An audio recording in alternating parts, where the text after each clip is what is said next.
Today I had a bad night's sleep, so I want to talk to you about the importance of sleep. Yeah. Now, why is my sleep bad? Because I've been going to bed at 4 in the morning and waking up at like 12. You know what I'm saying? I've been missing some of my classes and stuff like that. I've not been able to go to the gym in the morning like I usually have been able to, and I've just been throwing off my whole day. You know what I'm saying? And it's like, dang, bro, like how I let it get this bad? And I know how it got this bad. It got this bad because what I would do is I would go out to on the weekends. I would go out to parties, right? And when I get back home, I would just spend like an extra like 2, 3 hours on my phone before bed, and that just kept pushing my sleep schedule back.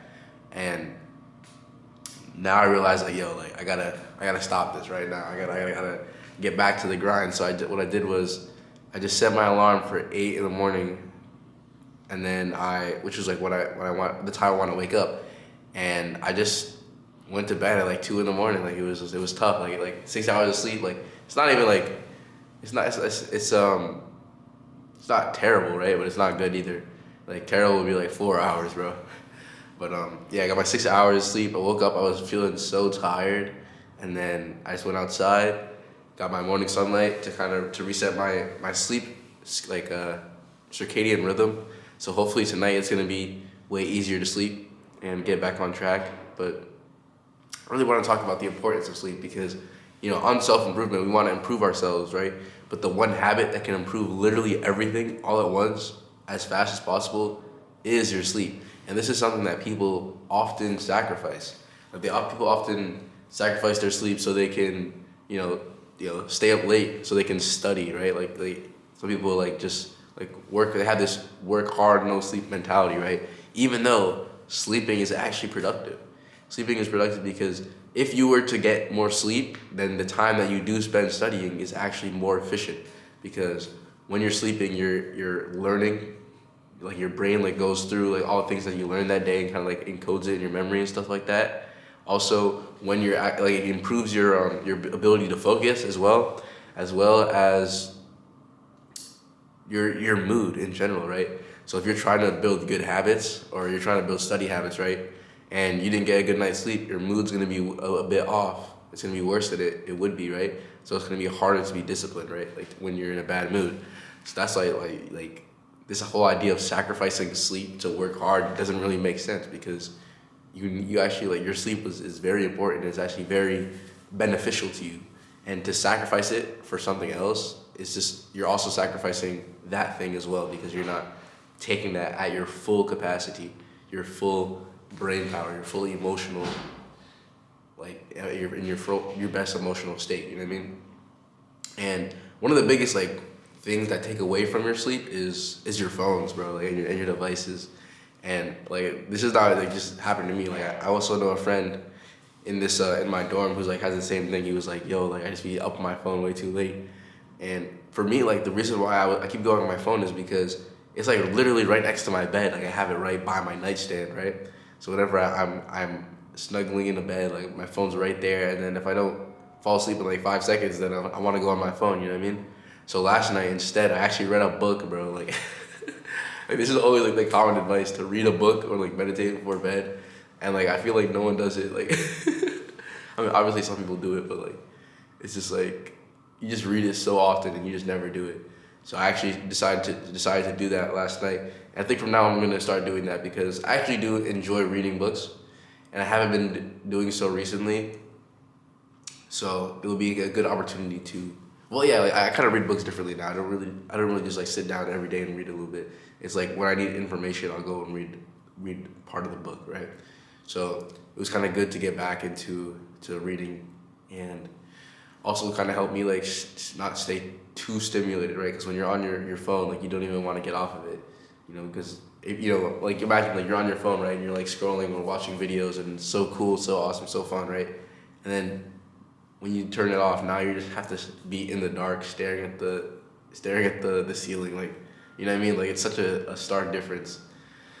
So I'm gonna be replacing, or I am replacing that habit of going to bed 2 hours, 4 hours after I'm supposed to because of my phone with reading before bed, right? Now another thing that impacts your sleep is your environment, and this is like very very powerful because your environment is something like you don't always have full control over, right? Like I'm here in college, right, and I'm in this dorm, and people are up like late. People are up late, like to like 4 a.m. Like just like me, you know what I mean? And like sometimes I'd be going to bed and I'd be hearing people in the hallway like running around, like yelling, having fun and stuff like that. And part of me is like I want to chill with them, I want to have fun with them, I want to see what they're doing, you know what I mean? But another part of me is like I have my priorities and I gotta make sure I get my sleep because if I go and have fun with them or I go chill with them, then I'm gonna lose out on my sleep. You know what I mean?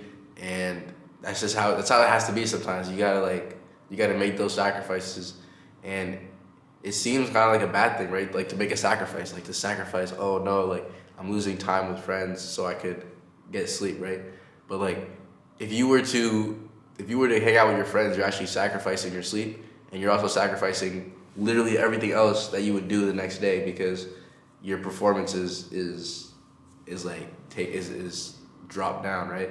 So when you think about when you sacrifice something for a higher priority, it's like it does seem bad, but like you're also like protecting that priority because otherwise you'd be sacrificing that priority for something that doesn't matter as much. And when you do that, when you sacrifice something that's important to you for something that doesn't matter as much, I don't think I think it leads to like a bad feeling, like you're feeling like you're not being fulfilled, and a feeling that something's wrong. So yeah, make sure your environment is good, and that's kind of difficult too because, like I said, you can't always control it. Like my roommate, I remember like he's always going to bed late, right? So when I first got here, like I was going to bed early, and he was going to bed late, and then over time, like I just kind of matched his energy. You know what I mean? So now I'm like, all right, bro, I gotta resist that. You know what I mean? Like it's easy to just go along with what time he goes to bed, but like since I have these goals that I want to achieve, and since I want to like do things a certain way, like I gotta stick to myself and to my own rules and regulations. You know what I mean? But yeah, man, that's pretty much it. Like protect your sleep, bro.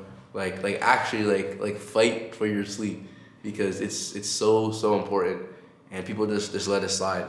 And then the final thing I want to add about sleep is like if you're like a teenager, right?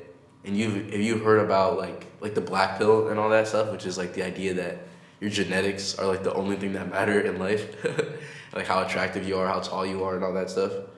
And if you're like into the black pill and like you're feeling bad about your genetics and stuff, and you're not getting sleep, then you're actually coping, bro, because the only way to actually grow taller is to get sleep and then also take care of your health, right? And if you're not getting sleep, you're not taking care of your health, then why are you getting upset about your genetics, right? When you're not actually like maximizing your growth potential, your height potential, right? And also improving your health in general just makes you more attractive as well, right? Makes your skin better and all this stuff, like you know what I mean, right? So if you're worried about that, I'd recommend going to bed, bro. Go to bed so you can grow. For real. Oh yeah, and I gotta mention as well, like just health in general, and the idea of sleep, exercise, and diet. Like these three things all work together really well because when you sleep, right, it helps with your exercise, right? Because if you have a lack of sleep, then it's gonna be harder to like move weight in the gym, right? If you exercise, it actually helps you with sleep. I don't know the exact reason why, but I just know like whenever you look up like how to sleep better, like they always say exercise during the day, right? And then with your diet also influences your sleep, makes that easier, and it also helps you like build muscle in the gym and stuff like that, right? And then you can also say that your sleep improves your mood, right? So it also helps you make better food choices because like you feel better, right? So like all these three things kind of all work together, and they also affect like every other aspect of your life. So when you're eating healthy, when you're getting sleep, when you're exercising, your brain is feeling a lot better, and you can literally work. You can like do homework better and stuff like that. You can record videos better. So that's why I think like weightlifting and that whole hobby is such like a powerful tool because it helps you get consistent in health habits that really benefit your entire life. So that's why weightlifting is definitely amazing and will help you in your sleep endeavors. So yeah, good night, my friends.